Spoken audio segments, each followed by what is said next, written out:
Saking percayanya, beliau katakan, andai kata Nabi mengatakan tembok ini hitam, padahal putih, ya secara kasat mata, maka saya akan tetap mempercayai Nabi Muhammad. Karena pada dasarnya sosok Nabi kita, Nabi Muhammad itu tidak pernah bohong sebelumnya. Jadi orang itu sudah terkenal integritasnya, amanahnya, kejujurannya, sehingga sangat-sangat kecil kemungkinan bahwasanya beliau berdusta pada momen itu. Itu sih Ustaz, jadi memang dahsyat sekali.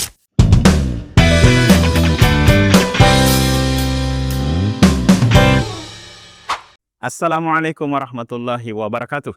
Waalaikumsalam warahmatullahi wabarakatuh, Ustaz. Akhirnya kembali Mabit Talk, kembali kita mengudara di malam hari ini. Yang sebelumnya beberapa bulan yang lalu kita sempat terhenti. Ya maklumlah kalau kita mau berlari kencang, biasanya mundur dulu dikit. Ya, adalah masalah-masalah yang kemudian kita perbaiki dan mudah-mudahan kualitasnya ke depan untuk Mabit Talk ini jauh lebih baik. Dan dalam kesempatan ini kita akan berbicara terkhusus untuk di bulan Rajab ini, ya, dengan mengundang tamu narsum yang luar biasa. Mereka anak-anak muda yang hebat-hebat, ya. Mereka ada yang entrepreneur, ada juga yang berkecimpung dalam dunia pendidikan, dan kita akan bahas sisi-sisi lain tentang bulan Rajab ini yang kalau lazimnya di berbagai konten-konten podcast atau apa saja, termasuk ceramah-ceramah para dai-dai, para mubalik, ya. Biasanya kalau menyebut Rajab maka menyebut bulan ini sebagai dua hal penting. Yaitu yang pertama sebagai bulan haram, bulan suci, dan juga yang kedua ada peristiwa dahsyat di bulan ini yang disebut sebagai Isra Mi'raj. Nah, tapi kita kalau mau lihat lebih jauh mendalami tentang apa itu Isra Mi'raj, bagaimana dalil-dalilnya atau bagaimana para alim ulama kemudian menjelaskan lebih jauh tentang persoalan Isra Mi'raj, itu sudah banyak bertaburan di berbagai macam konten-konten di YouTube, di Instagram, di mana saja bisa kita putar balik ya video-video itu untuk kemudian menambah wawasan ilmu kita. Tapi di malam hari ini kita coba akan kulik-kulik sisi lain yang bisa kita tarik hikmah dari Rajab ini, bulan Rajab ini, dari tamu-tamu yang luar biasa yang kita undang di malam hari ini. Dan kita langsung saja ya. Dan sekali lagi sebelum dimulai, alhamdulillah kita bersyukur Mabit Talk kembali muncul dan kita berharap akan selalu muncul Mabit Talk ini di hari-hari selanjutnya. Malam ini kita mengundang anak muda yang luar biasa, ya, bisa dikatakan pengusaha, bisa juga dikatakan konten kreator, dan adalah kemudian karya-karya yang luar biasa yang ditorehkan oleh beliau. Saya ingat ada buku-bukunya juga yang beliau tulis. Saya juga pernah diberikan hadiah ya dengan bukunya. Apa lagi judul bukunya? 7 jurus rahasia anti gagal dakwah. 7 jurus Rahasia rahasia anti gagal dakwah. anti gagal dakwah. Wah, mungkin di lain waktu kita bisa bahas tersendiri khusus ya. Iya, insyaallah. Sekedar informasi, beliau juga yang kemudian yang memimpin MCTD Series ya. Hostnya MCTD Series yang mengundang para Gen Z yang punya bakat atau yang punya pemikiran untuk bisa dibagi di kalangan kaumnya mereka Gen Z, yang setiap pekan juga ya, hampir setiap pekan. Insyaallah, Ustaz. Ya, Masya Allah. Nah, ini harapannya anak-anak muda kalau mau lihat anak-anak muda Makassar ya, anak-anak muda di Sulawesi Selatan berpikir dalam persoalan Islam atau umat Islam, bisa nonton MCT Series, susah juga disebut namanya ya. MZT Series. MZT itu apa? Muslim Zillennial Talk. Muslim Zillennial Talk. Sayang kalau kemudian tidak diikuti. Insyaallah. Nah, kalau Mabit Talk, lazimnya saya mengundang bukan Gen Z, orang-orang tua, ya. Apakah dari para mubalik atau dari para profesional ya dan lain-lain. Nah, kalau kali ini kita mengundang anak-anak muda, tapi tidak main-main berpikirnya ya. Yang tadi kita sudah sempat menyapa beliau. Bisa perkenalkan langsung diri. Ya, Silakan. ya, baik Ustaz. Alhamdulillah saya memang saat ini berkonsentrasi pada bidang entrepreneurship Ustaz. Masya Allah. Jadi mungkin teman-teman yang baru nonton, nama saya Ari Adiatma. Ari Ya. Adiatma. Iya. Saya panggilnya Ari ya. Ari. Ari. Oke. Jadi kami berfokus pada aspek entrepreneurship tapi dengan standar Islam, standar syariat Islam. Dan juga selain kegiatan sebagai entrepreneur atau pebisnis, kita juga aktif pada aspek kegiatan dakwah. Masya. Hal ini pendidikan. Dan salah satu memang yang kami geluti saat ini adalah podcast MZT The Series. Insya Allah kami mengundang anak-anak muda yang punya kecenderungan kepada Islam dan kebangkitan umat Islam untuk kita sama-sama speak up terkait dakwah di kalangan zillennials itu Ustaz. Pernah sempat saya melihat satu tayangan MZT Series ini yang membahas sampai persoalan kecenderungannya anak-anak muda melihat komik atau cerita-cerita animasi ya, sampai seperti itu ya. Iya Ustaz. Dan ada juga yang bisa dikulik untuk kemudian jadi pelajaran bagi umat Islam. Betul, ada. Ada, Masya Allah. Akhirnya saya jadi penasaran untuk ikuti kembali itu. Baik, itu tamu istimewa kita yang pertama di malam hari ini. Kemudian yang kedua, tamu istimewa kita. Langsung saja kita memperkenalkan diri. Ya, silakan. Terima kasih Ustaz. Barakallahu fikum. Baik teman-teman sekalian, perkenalkan nama saya Andi Kwarziatullah, biasa disapa Kwarzi Ustaz. Kwarzi. Ya, Kwarzi. Saat ini tadi sudah di-spill sedikit Ustaz ya, berkecimpung di dunia pendidikan juga. Namun bedanya kalau mungkin Kak Ari pendidikan secara online, ada juga offline-nya. Ini offline. Ya, full offline. Membina pondok istilahnya. Pondok tahfiz. Pondok tahfiz dulu. Masya Allah. Ya. Kebetulan alhamdulillah Allah berikan amanah di usia 23 tahun kemarin itu menjadi kepala sekolah dari pesantren Tahfidzul Quran. Masya Allah. Masih muda kepala sekolah. Dan sampai sekarang alhamdulillah masih kecimpung dalam dunia itu. Masya. Dan juga di saat yang sama dikenal oleh orang-orang juga sebagai praktisi fikih warisan. Insya Allah ada konten-konten yang mengedukasi masyarakat tentang warisan yang kemudian hari ini sudah banyak ditinggalkan oleh kaum muslimin. Ya, mungkin hanya itu Ustaz ya kegiatan pertama kami sehari-hari. Tapi dua-duanya tadi saya temukan satu hal, berkecimpung dalam dunia pendidikan. Online, offline. Tengah-tengah ini online, offline ini. Online, offline ya. Tapi juga ada mengajarkan Al-Quran. Ya, dan mengajarkan Al-Quran. Iya. Masya Allah. Khairukum man ta'allama Al-Quran wa 'allama. Masya Allah. Apa artinya itu? Ya, jadi sebaik-baik manusia di antara kalian, sebaik-baik yang ada di antara kita ini mungkin radius 1 km, 2 km, 3 km. Dalam radius itu, maka dikatakan yang paling baik di antara kalian itu adalah orang yang mengajarkan Al-Quran dan yang belajar Al-Quran. Dan alhamdulillah saya dihimpit ini dengan orang-orang yang sebaik-baik di antara kita, yaitu yang mengajarkan Al-Quran. Masya Allah. Mudah-mudahan ada percikan-percikan keberkahan ini di malam hari ini saya bisa dapat ya. Baik, kita mau bahas apa ini? Ini mumpung bulan Rajab. Bulan Rajab, baik. Baik. Masih bulan Rajab sih.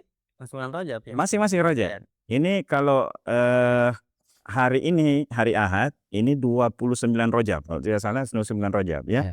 Benar ya? Coba lihat kalender. Hari Ahad tanggal 18 29 Rajab. Jadi besok terakhir bulan Rajab. Besok. Sayang ya. Kalau genapkan ya 30. Makanya saya katakan sayang kalau berlalu bulan Rajab ini tanpa kemudian kita bahas sesuatu yang dahsyat ini di bulan Rajab. Terutama dalam hal-hal yang bisa kita implementasikan di dalam kehidupan saat ini. Sepakat. Tapi coba kita kulik-kulik sedikit, Isra Mi'raj ini apa sebenarnya? Ini kayaknya saya tertarik dari Korsi, ya. Saya panggilnya adik bisa, Boleh Ustaz. panggil anak bisa. Iya, silakan. Iya, Masya Allah. Jadi Isra Mi'raj ini gimana sampai kemudian dahsyatnya ini, bahkan perkara Isra Mi'raj ini kan masuk ranah keimanan. betul Ustaz. Ya, sampai kemudian kita kalau tidak mengimani Isra Mi'raj ini, Kan dipertanyakan. kita bertanyakan keimanan kita. Masya Allah. Baik, silakan. Baik Ustaz. Barakallahu fikum. Sebagaimana yang diketahui Ustaz ya dan teman-teman bahwa bulan Rajab itu bulannya Isra Mi'raj. Ya. Bulannya Isra betul. Mi'raj. Peristiwa yang di luar nalar sebenarnya Ustaz. Karena masa ada orang yang ngaku-ngaku sudah pergi dalam satu malam dari Masjidil Haram ke Masjidil Aqsa, ya, yang jaraknya itu kan beribu-ribu kilometer, Masjidil Haram di Makkah, di Mekah, Masjidil Aqsa di Palestina. ya, Iya. pada saat itu masih Syam, Ustaz, ya. Itu jauh sekali, Jauh. ribuan kilometer. Betul. Tidak hanya itu, klaim seseorang ini, ya pada malam itu juga Ustaz dari Masjidil Aqsa naik ke langit ketujuh. Nah, secara rasional, secara logika memang ini nggak masuk akal. Betul. Apalagi pada saat itu teknologi belum ada, ya. Mungkin kalau hari ini kita bawa ke konteks hari ini kan ya sangat mudah. Dari Mekah misalkan ke Palestina naik pesawat. Aduh, Wah, cepat. itu 2-3 jam sudah sampai. Iya.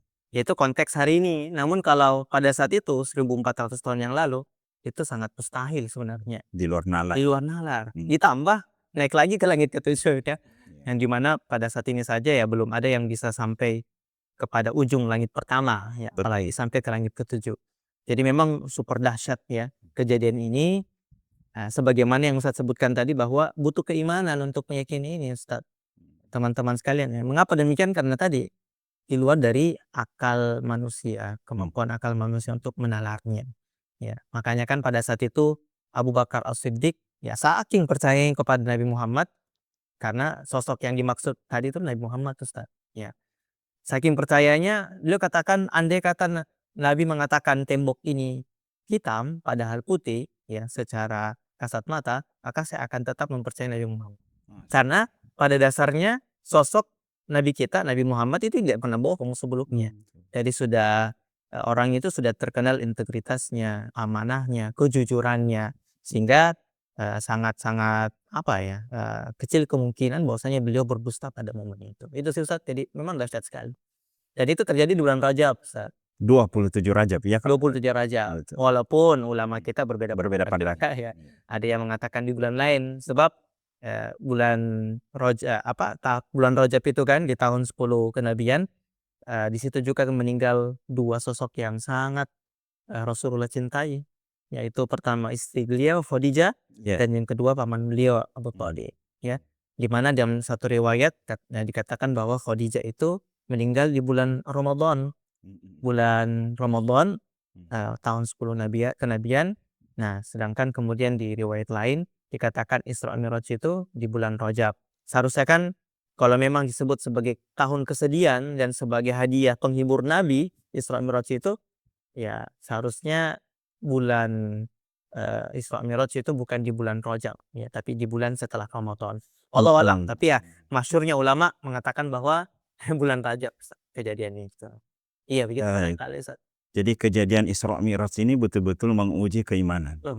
Dan alhamdulillah masih banyak kaum muslimin pada masa Rasulullah itu yang tetap berpegang teguh terhadap keimanannya itu. Betul sekali. Bahkan semakin bertambah keimanannya. Semakin bertambah. Tapi kalau tidak salah kan juga ada yang murtad.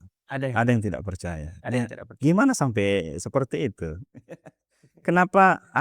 Saya ingat pernah satu waktu ada anak muda berkata kepada saya, gimana logikanya ini Ustadz untuk kemudian memahami dahsyatnya Isra Mi'raj ini dalam konteks kekinian yang harus membutuhkan berpikir ilmiah ini untuk membuktikan, ya. Nah, pada saat itu saya tidak perlu pakai dalil-dalil, ya, tapi berikan betul-betul contoh ilmiah, ya. Walaupun sederhana tapi ternyata masuk akal juga bagi anak mudanya. Saya katakan begini. Percaya enggak kalau ada binatang kira-kira di sini ya? Ada semut terus Iya, ada. semut. Ya, di mana ada kue di situ ada Semut. mungkin semut. Jadi percaya enggak kira-kira kalau semut ini ya yang saat ini ada di Makassar bisa hanya dalam waktu 2 jam dia bisa sampai ke Jakarta. Gimana? Ya, gimana? Percaya enggak ini? Kalau ada semut saat ini yang kemudian bisa dia sampai ke Jakarta itu hanya dengan waktu yang ditempuh 2 jam. Naik pesawat bisa, Ustaz. Ah, jawabannya bisa. Iya. Tapi tidak menggunakan fasilitasnya semut ini. Harus menggunakan fasilitas dari zat yang lain. Di luar semut. Makhluk yang lain dari di luar semut ini. Iya, betul. Ya kan? Ya, dalam konteks ini, mungkin kalau kita berpikir bahwa harus menggunakan alat manusia untuk sampainya Rasulullah di waktu itu, di zaman itu, dari Makkah ke Palestina, sampai kemudian naik lagi ke Sidratul Muntaha. Gimana ceritanya mau memikirkan itu pakai alat manusia? Sama tarik semut. Kalau pakai alatnya semut mungkin tidak bisa. Tapi ada alat yang lain dari di luar dari semut kekuasaannya semut itu. Betul. Nah, kurang lebih seperti itu. Ya. Nah, itu sudah dikasih kode. Kita lanjut ke topik yang lain. Jadi itu kurang lebih ya teman-teman semuanya Isra Mi'raj, bahwa Isra Mi'raj adalah perkara yang wajib kita yakini. Ini adalah perkara yang luar biasa dahsyat yang pernah ditemui dalam hidup Rasulullah dan terabadikan di dalam Al-Quran, yang wajib untuk kemudian kita yakini dan sebagai penguji terhadap keimanan kita. Namun sekarang, kalau dia terabadikan dalam Al-Quran, sementara kita fahami bahwa Al-Quran itu adalah petunjuk pedoman, maka tentu ada pesan penting yang ingin disampaikan dalam perkara Isra Mi'raj ini. Nah, sebagai anak muda di zaman sekarang ini, Ari melihatnya bagaimana Isra Mi'raj ini dimaknai dan diimplementasikan dalam kehidupan anak-anak muda sekarang. Iya. Silakan. Kalau dari perspektif saya, Ustaz, saya melihatkan isu yang sekarang lagi hot ya di kalangan anak muda, yang lagi hype-nya adalah tentang mental health. Iya. Mental health atau self healing. Kesehatan mental, self healing berarti bagaimana agar dirinya ini bisa disembuhkan, dipulihkan dari sisi mentality, Ustaz. Nah, kan kalau kita pelajari dari aspek Isra Mi'raj ini, salah satu yang melatarinya adalah hiburan dari Allah Subhanahu wa taala kepada nabinya Muhammad sallallahu alaihi wasallam, di mana ketika beliau berdakwah di tahap interaksi dengan masyarakat yang di mana banyak sekali penolakan yang terjadi, kezaliman yang dialami oleh beliau dan para sahabat, juga termaksud wafatnya paman beliau tercinta yang mendukung dakwah, yang merawat beliau waktu kecil gitu kan, dan juga wafatnya istri beliau tercinta, Ibunda Khadijah.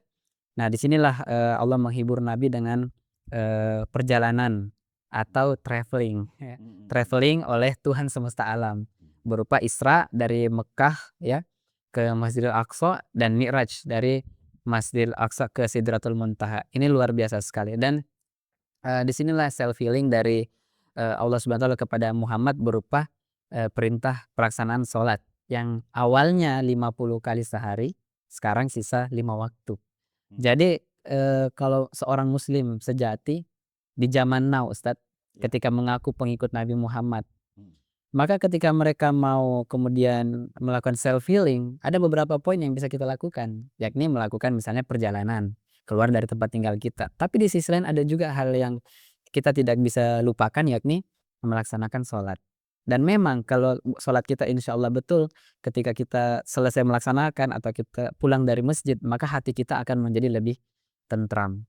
Nah, jadi ini buat Gen Z ya, ketika kemudian ada kegalauan gitu kan, ada kesedihan yang kemudian mengguncang perasaannya, jangan jauh-jauh Allah lebih dekat kepada kita, kepada hambanya dari urat leher kita sendiri, Ustaz. Kira-kira seperti itu. Dan luar biasa sekali memang kalau Isra Mi'raj ini kita bawa ke aspek faktual ilmiah. Kebetulan juga jurusan waktu kuliah dulu sains. Maka dari Mekah ke Masjidil Aqsa itu kan kurang lebih ada 1.200 kilometer sampai 1.500 kilometer dalam perjalanan antara darat dan udara seperti itu. Dan itu kira-kira sama kalau di Indonesia, faktanya kita dari Makassar ke Jakarta. Kurang lebih juga 1.300 kilometer. Jadi kurang lebih ditempuh dalam waktu 2 jam. Nah, pada saat itu memang Umar bin Khattab dan sahabat-sahabat yang lain itu mendengarkan kisah tentang Isra Mi'raj itu kayak terguncang gitu kan. Sedangkan Abu Bakar As-Siddiq itu langsung yakin seperti yang tadi disampaikan sama Akhi Kwarzi, itu luar biasa. Nah, jadi dari sini memang pada waktu itu sangat-sangat tidak, informasi yang mereka miliki dengan teknologi yang ada memang tidak bisa menyampaikan kepada kepercayaan kepada Isra, dan Isra'nya saja ini Ustaz, belum. Nah, tapi kalau kita dibawa ke masa sekarang, Isra ini sudah rasional bagi kita karena memang sudah ada kendaraan yang bisa menempuh perjalanan seperti itu. Sisa Mi'rajnya ini, tapi kalau Isra saja sudah terbukti dengan teknologi yang berkembang sampai 1.400 tahun kemudian, kenapa tidak Mi'raj ini kemudian akan memang suatu saat kita akan pahami, baik mungkin pembuktian secara ilmiah di dunia dengan adanya perkembangan teknologi roket yang vertikal ke atas langit, ataupun mungkin nanti di hari kiamat kelak. Tapi kalau kita mau ya mencari latar belakang keimanan sosok sahabat utama Abu Bakar As-Siddiq ini, itu berangkat dari karena beliau telah membuktikan kebenaran Allah Subhanahu wa taala. Bahkan saya pernah baca dalam sejarah Ustaz, jauh sebelum kemudian Abu Bakar As-Siddiq mengimani Rasulullah sebagai nabi, memang beliau ini Abu Bakar As-Siddiq ini sudah ada circle-circle dalam kitabnya Syekh Khalid Muhammad Khalid tentang Khulafaur Rasyidin. Itu diceritakan kisah Abu Bakar, bahwa Abu Bakar ini ternyata punya circle-circle yang sudah menanti-nanti nabi. Circle yang mengimani Allah dan tidak menserikatkannya dengan sesuatu pun. Memang Abu Bakar ini luar biasa. Nah, beliau sudah mengimani Allah Subhanahu wa taala dengan kemurnian keimanan beserta circle-circle-nya. Baru kemudian ada yang mengaku sebagai nabi dan kebetulan bersahabat dan beliau mengenal Muhammad SAW ini dengan pengenalan yang baik sebagai sahabatnya dan juga digelari Al-Amin. Beliau percaya kepada Muhammad. Ketika Al-Quran dibacakan oleh Muhammad, beliau percaya kepada Quran. Jadi Allah, Muhammad dan Quran ini telah terbukti secara rasional di benaknya Abu Bakar. Sehingga kemudian apapun yang kemudian diturunkan dalam Islam, baik itu keyakinan ataupun berupa perintah, diterima. Karena akar dari ketiga poin ini. Itu mungkin dari saya. Iya. Nah, mulai asik. Mulai asik pembicara, ya. Apalagi tadi kalau sudah bicara tentang anak-anak muda, budayanya saat ini. Tadi sore saya keliling-keliling naik motor. Ada saja itu kelakuan anak muda yang kadang saya tidak habis pikir, bisa ya begitu. Kenapa itu? Ya, ada bapak-bapak yang membonceng anak ya kira-kira seusia anak SMP lah ya. Di sepanjang jalan itu saya di belakangnya itu ngikutin, bergerak terus tangannya itu. Sindrom, TikTok sindrom. Ya itu budaya luar biasa. Ini pasti pengaruh smartphone kan. Setiap hari scroll bahkan mungkin berjam-jam, lebih banyak menghabiskan waktu di depan HP-nya dibanding kemudian di depan Al-Quran. Ya, yang kalau saya melihatnya sekarang tayangan-tayangan dalam gadget itu bukan lagi sekedar hiburan, tetapi sudah membentuk perilaku. Ya. Nah, dalam konteks itu betul yang tadi dikatakan, butuh ada bimbingan dalam persoalan kesehatan mental anak-anak muda sekarang ini, bimbingan yang mengarahkan kepada cara berpikir yang benar anak-anak muda sekarang ini. Nah, terlebih juga kalau kita bicara Isra Mi'raj ini, wah, sholatnya anak-anak sekarang minta ampun ya. Ya Allah, di masjid-masjid itu lebih banyak aki-aki ya, orang-orang tua daripada kemudian anak-anak muda. Aki-aki. Iya. Padahal sholat ini juga ada kaitannya dengan Isra Mi'raj yang kita bahas. Nah, ini makanya saya mau kembali ke Kwarsi ya. Gimana kedudukan sholat ini yang sampai kemudian kedudukannya sebagai kuncinya ibadah, yang juga kaitannya dengan Isra Mi'raj, yang kalau tidak salah ya, ini didapatkan langsung perintahnya dari Allah tanpa kemudian melalui perantara Jibril misalnya. Ya, persilahkan. Iya Ustaz, Masya Allah. Jadi memang kaitannya sangat erat Kak ya, antara bagaimana Rasulullah Shallallahu Alaihi Wasallam menghibur diri beliau dengan sholat. Itu jelas ada dalam hadis beliau bahwasanya pernah dikatakan kepada Bilal bin Rabah, wahai Bilal, kumandangkanlah azan kepada kami agar kami bisa istirahat. Kurang lebih seperti itu konteks dalam hadisnya. Ini apa? Memang para sahabat, nabi dan para sahabat terdahulu menjadikan sholat itu sebagai tempat healing. Ya. Jadi dengan begitu banyaknya aktivitas mereka, aktivitas dakwah, perdagangan, ya dan lain sebagainya, itu membuat penat ya, sehingga akhirnya mereka mencari tempat healing, cara healing. Ya. Dan cara healing yang terbaik bagi mereka adalah sholat itu. Masya Allah. Sedangkan dalam konteks tadi ini anak-anak muda kita itu tidak mendapatkan pemahaman itu sebenarnya Ustadz. Bahwasanya sholat itu tempat healing. Ya. Karena banyak anak muda kita sekarang yang menganggap sholat itu adalah sebuah aturan yang memaksa, ya, sebuah kegiatan yang membosankan, ya. Karena tadi kembali kepada pemahaman anak-anak muda kita itu sejauh ini tuh sangat-sangat jauh dari Islam, ya. Tadi dikatakan sama Ustadz kan, di mana-mana kita lihat begitu, anak SD dan SMP, ya, itu sudah goyang-goyang, ya. Kemungkinan besar anak-anak seperti itu ya jauh daripada nilai-nilai syariah, ya, jauh daripada keterikatannya dengan hukum-hukum Allah seperti sholat dan seterusnya. Nah ini yang menjadi problem utama kita sebenarnya Ustaz terkait hal itu. Jadi memang sholat ya kaitannya dengan Isra Mi'raj, karena di peristiwa itulah kemudian sholat itu disyariatkan, yang tadi kayak 50 kali dalam sehari dipangkas sampai akhirnya menjadi 5 kali dalam sehari, 5 waktu dalam sehari. Ini juga menunjukkan kepada kita sayangnya Allah Subhanahu wa taala kepada kita, ya, sangat mengetahui bagaimana kemampuan kita sebagai manusia biasa. Dan kalau orang-orang tahu bagaimana hebatnya itu healing pada saat sholat, maka tentu orang-orang akan berlomba-lomba sebenarnya Ustadz. Dan ditegaskan juga kan dalam Al-Quran, inna sholata tanha 'anil fahsya'i wal munkar. Sesungguhnya sholat itu mencegah dari perbuatan yang keji dan munkar Ustadz. Mungkin gitu Ustadz. Baik. Saya tertarik nih Ustaz soal tadi. Jadi saya pernah dengarkan seperti ini Ustaz. Ternyata tentang sholat itu begini. Nabi-nabi terdahulu ketika umatnya minta sesuatu kepada Allah, itu tidak bisa langsung Ustaz.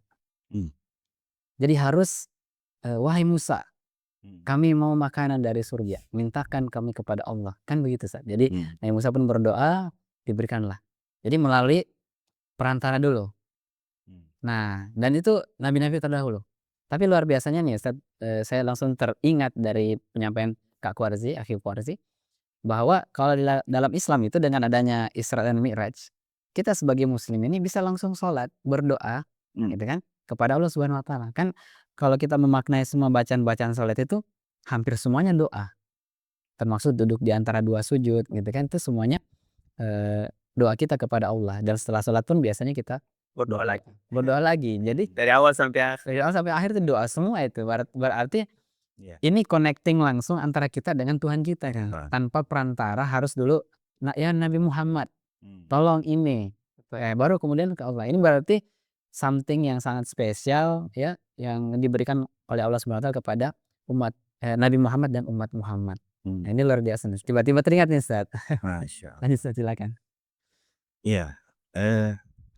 Di samping sholat yang dimana Rasulullah mendapatkan langsung perintah dari Allah ketika kejadian dahsyat ini Isra Mi'raj, peristiwa apa lagi selain daripada itu yang terjadi terutama saat Mi'raj itu, ya, kejadian-kejadian yang luar biasa ditemukan oleh Rasulullah yang juga wajib untuk kemudian kita yakini, ya. Ya ada satu Ustaz, yang peristiwa cukup hebat juga saya rasa dan cukup memberikan banyak pelajaran Ustaz. Pada saat peristiwa Isra Mi'raj itu kan sempat tuh ditawarin Nabi Muhammad sama malaikat Jibril Mm. 3 minuman. Iya.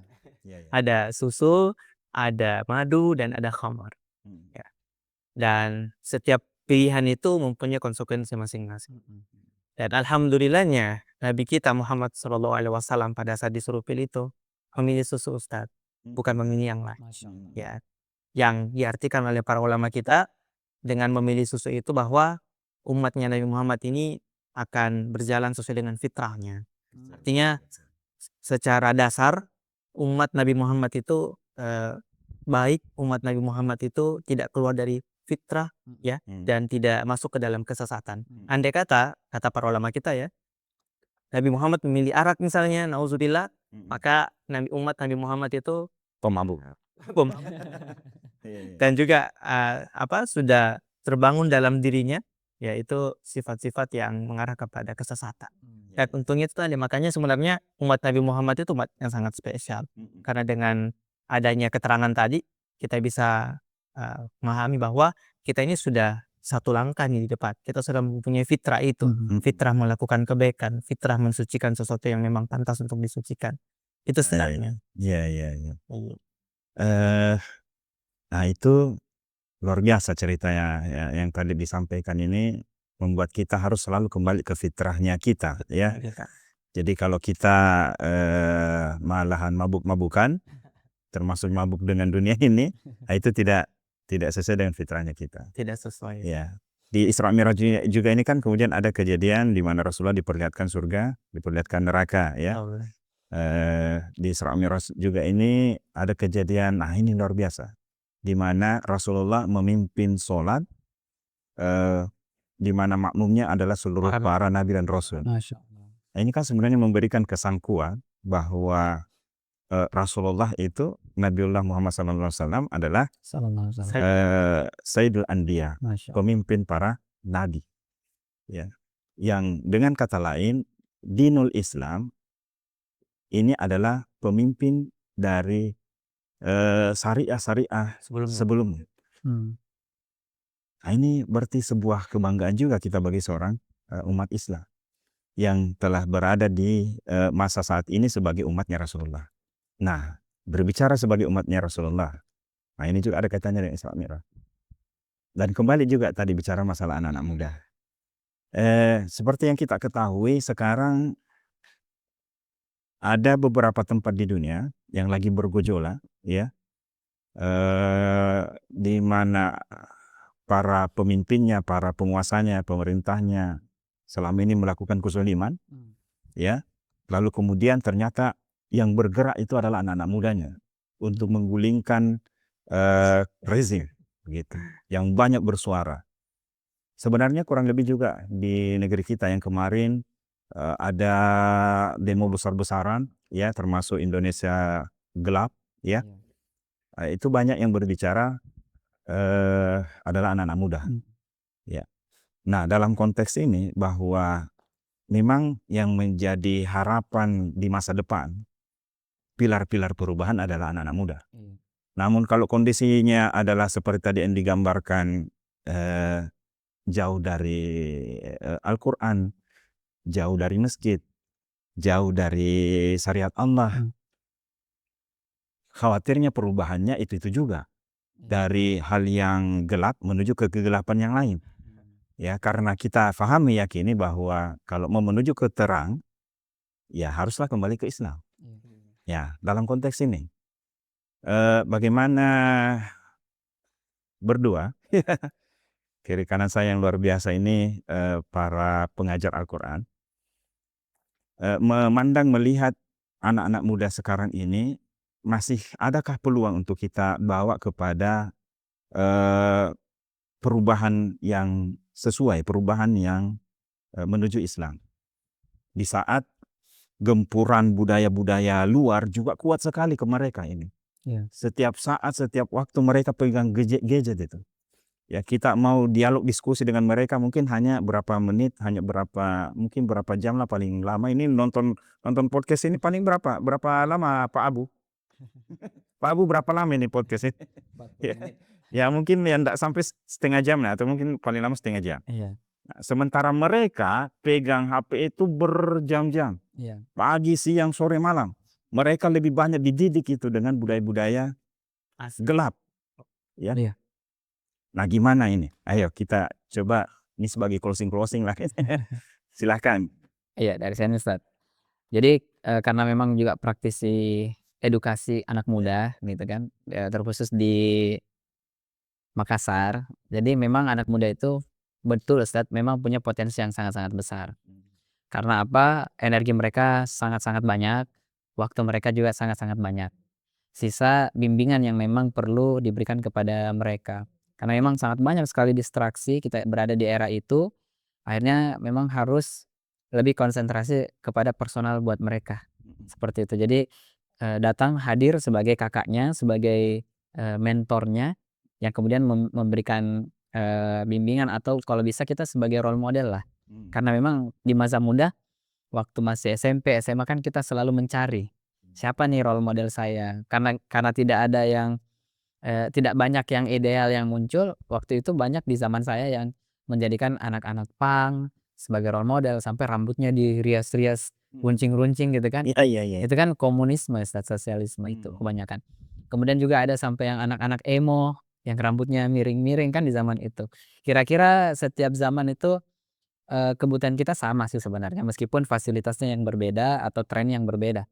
Jadi kita memang sama-sama butuh role model. Ketika waktu SMA itu saya ketemu dengan salah satu senior dari organisasi Rohis di sekolah yang lain, datang ke sekolah memberikan bimbingan, akhirnya inilah kakak teladan saya ini tempat belajar Islam lebih intensif. Nah, ketika kemudian role model itu datang, beliau memberikan sharing agama yang sangat bermanfaat, yang sesuai fakta anak muda, relate dengan kebutuhan kita pada saat itu dan akhirnya ingin lebih lanjut lagi mempelajari Islam lebih dalam. Iya, iya. Jadi kesadaran itu memang perlu dibangun dengan pendekatan personal dan kita harus menjadi kakak yang memberikan role model, menjadi role model bagi mereka. Kira-kira gitu bisa. Jadi teladan bagi mereka hadir dan tidak pernah bosan-bosan hadir di hadapan mereka untuk berdialog, berdiskusi tentang Islam, tentang fakta kerusakan sekarang, ya. Dan penyampaian juga setelah misalnya kita sudah cukup dekat nih, Ustaz. Penyampaian yang kita sampaikan itu kepada anak-anak muda itu bertahap. Seperti anak tangga nih, step by step. Jadi tidak bisa langsung yang berat-berat. Iya. Misalnya kita membuka dengan Sepertinya nih bagian dari jurus mungkin ya. betul. Di buku testi. Iya, iya, iya, iya. Nah, jadi memang pendekatan kesadaran dulu. Karena memang kita akan berubah ketika kesadaran itu telah hadir. Iya, iya. Kita akan siap untuk memperbaiki kecenderungan perasaan kita, kecenderungan perilaku kita ketika kesadaran itu sudah hadir dan ini harus kita bangun. Kesadaran akan eksistensi kita sebagai manusia, dari mana kita berasal, asal muasal kita nih. Untuk apa sebenarnya kita ada di dunia ini, esensialnya dan pada akhirnya nanti kita akan kemana. Nah, kita mau mengukir sejarah hidup kita yang punya limit ini seperti apa. Nah, ini kalau dipahami dengan bahasa anak muda, itu sebenarnya menggugah, Ustaz. Betul, betul. Karena manusia ini kan gini, manusia itu dengan hewan bedanya cuma satu. Kan kita insya Allah tahu bersama nih, hewan punya naluri, manusia punya naluri. Hewan punya kebutuhan hajat, kita juga punya kebutuhan hajat. Tapi manusia itu ada satu potensial yakni akal. Akal manusia ini yang membedakannya dari makhluk-makhluk yang lain. Sayangnya kalau manusia ini terkhusus anak muda yang besar sekali energinya, ketika dia tidak dibimbing dengan Islam, maka destruktifnya lebih besar daripada konstruktifnya. Jadi anak muda ini lebih merusak dalam skala yang lebih besar dibandingkan anak-anak yang kemudian orang-orang yang kemudian tidak ini yang terdidik. Jadi kalau dia terdidik dengan Islam dengan baik, maka dia konstruktif, dia akan memberikan perbaikan. Nah, yang juga kita mengenal bersama bahwa orang-orang yang kemudian mendukung dakwah Nabi itu kebanyakan dari kalangan anak muda. Mulai dari Ali, Zubair, Tolha, kemudian Zaid dan seterusnya kan banyak sekali sahabat-sahabat Nabi yang berada di bawah usia Nabi, di bawah waktu itu Nabi 40, di bawahnya bahkan Abu Bakar pun 38, Iya. Umar itu 26, ya. Utsman 20 dan Ali kurang lebih 8 atau 9 tahun. Itu berarti remaja dan ya anak-anak muda lah insyaallah, alhamdulillah. Gitu kira-kira. Iya, baik. Mantap, luar biasa. Lanjut lagi, kita panaskan. Silakan Kwarsi. Ya, tadi disinggung Ustaz ya tentang kegelapan. Ya, sempat ada tagline Indonesia gelap. Ini saya teringat Ustaz dalam Al-Quran jelaskan Allah mengeluarkan para wali-walinya itu orang-orang beriman ya dari banyaknya kegelapan menuju satu cahaya. Ya. Nah, kalau kita kaji dari segi bahasa Ustaz ya luar biasa Ustaz. Kenapa? Karena yang digunakan di ayat tersebut kan minadh dhulumati ilan nur. Dhulumat itu bentuk plural, bentuk tunggal jamak. Sedangkan an-nur itu bentuk singular, bentuk tunggal. Artinya para ulama kita mengatakan cahaya cuma satu loh, yaitu Islam. Sedangkan kesesatan itu banyak. Kegelapan itu banyak sekali. Betul. Dan semua frasa dalam Al-Quran itu pasti menyebutkan al-zulumat itu bentuk jamak. Bentuk plural semua. Sedangkan an-nur itu bentuk tunggal semua. Iya. Ya, memang tantangan kita luar biasa. Tadi kan disebut di rumah gadgetnya, di sekolah mungkin dengan ajaran-ajaran temannya. Saya punya cerita Ustaz, santri saya gini. Kan santri saya SMP Ustaz ya. Sebelum masuk SMP kan di SD nih. Di SD itu banyak sekali dari santri saya yang sudah terpapar dengan pornografi. Di SD-nya. Di SD-nya. Ya, jadi saya tanyakan, dari mana kita tahu ini konten-konten pornografi? Ya, dari teman SD saya Ustaz. Sejak kapan? Ada dari kelas 4 SD, kelas 5 SD dan seterusnya. Jadi di rumah juga tidak aman. Banyak sekali pengaruh, di sekolah juga demikian. Ya. Mau di mana lagi? Artinya memang kegelapan itu banyak sekali. Dan satu solusinya saja Ustaz. An-Nur tadi yaitu Islam. Ya, sangat relate dengan apa yang disampaikan dengan Kak Ari tadi bahwa ya untuk kemudian bisa membangkitkan lagi remaja-remaja kita ini, anak-anak muda kita ini ya dengan pemahaman Islam, bukan yang lain. Karena saya yakin ya Ustaz, seburuk apapun dalam satu masa itu, ya seburuk-buruknya masa ini lebih buruk dulu masa sebelum kenabian Ustaz. So bagaimana kita melihat orang-orang pada saat itu di Jazirah Arab membunuh anak perempuannya, perizan di mana-mana, khamr dijadikan sebagai minuman yang minuman kesehari-harian. Bahkan Umar pun pernah mengubur anak perempuannya kan hidup-hidup. Saking gelapnya pada saat itu. Tapi kan dengan ada Islam bagaimana? Langsung terterangi. Peradaban muncul, ya. Orang-orang taraf berpikirnya juga menjadi naik sehingga menghasilkan hal-hal yang luar biasa pada saat itu. Jadi saya tetap optimis seburuk apapun kondisi hari ini, yang penting ada yang mau menyuarakan Islam itu, ya, kepada anak-anak muda kita karena potensinya sangat besar. Insya Allah ya Islam itu bisa tegak dengan anak-anak muda terus. Masya Allah, luar biasa. Dengar itu, anak-anak muda semua, ya. Anak-anak muda semuanya harus jadi pilar-pilar kebangkitan umat Islam. Anak-anak muda tidak boleh tinggal diam. Ngorok saja di rumahnya, scroll-scroll HP-nya. Anak-anak muda Islam, ingat, bulan Rajab ini harusnya menjadi bulan yang menyemangati kita untuk berjuang. Di bulan Rajab ini, ada namanya dahulu peperangan Yarmukh. Di perang Rajab ini ada yang namanya pernah perang Tabuk, ya, dan kaum muslimin itu meraih kemenangan melawan kekaisaran Bizantium pada saat itu. Di bulan Rajab ini kaum muslimin pernah memenangkan dalam Andalusia, itu Andalusia ya, menaklukkan Andalusia, ya. Dan Salahuddin Al-Ayyubi itu melakukannya pada juga tanggal 27 atau 20 Rajab itu. Ya, intinya bahwa di bulan Rajab ini harusnya menjadi momen untuk kemudian anak-anak muda itu semangat bangkit berjuang. Masya Allah. Ya. Walaupun ada juga kejadian yang buat miris ketika kita mengingat di bulan Rajab, mungkin kurang lebih berapa tahun sekarang ini ya, runtuhnya khilafah Islamiyah, ya, pada tanggal 28 Rajab. Hari ini berarti Ustaz? Hari ini. Ya. Kemarin ya? Kemarin berarti. Kemarin. Ya. 28 Rajab. Sudah 105 tahun yang lalu. 105 tahun. Sangat. Nah, artinya apa? Itu bukan kejadian yang harus diratapi. Itu bukan kejadian yang membuat kita harus terus bersedih. Yang dimana kejadian inilah yang melahirkan banyak malapetaka saat ini bagi kaum muslimin, termasuk dicaploknya Palestina. Tapi kita jadikan momentum Rajab ini untuk kita bangkit kembali. Anak-anak muda, ayo jangan sampai kemudian bermalas-malasan. Kita ambil peran apa saja di dunia saat ini, sebagai apapun, untuk memberikan sumbangsi terbaik di dalam kebangkitan umat Islam. Ya, oke. Terima kasih. Yes, sir. Ari, terima kasih Qarsi.